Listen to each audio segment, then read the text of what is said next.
És el carrer de Baix de Mariner, ubicat al centre del barri d'Horta. És un dels que no ha estat reurbanitzat en els darrers anys, en contrast amb altres espais públics que sí s'han posat al dia, com el carrer d'Horta o la plaça d'Eivissa. No es pot entendre que es faci tota la resta i es deixa aquest trosset de carrer entre el carrer Horta i el carrer Sant Pere i Miquel. I vam reclamar moltes vegades i bueno, ja ho farem, estem encara esperant. Demanen que s'intervingui els carrers que han quedat per reurbanitzar, eliminant voreres estretes i actualitzant aspectes com l'enllumenat i el clavegueram.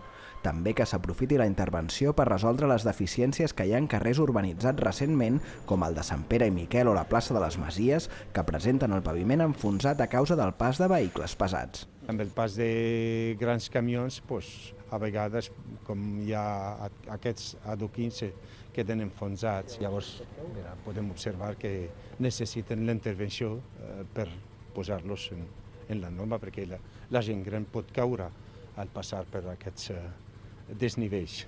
Des de l'Associació de Veïns d'Horta consideren que aquesta actuació hauria de ser prioritària al barri en el mandat municipal actual i per això insten el districte a posar-se mans a l'obra el més aviat possible.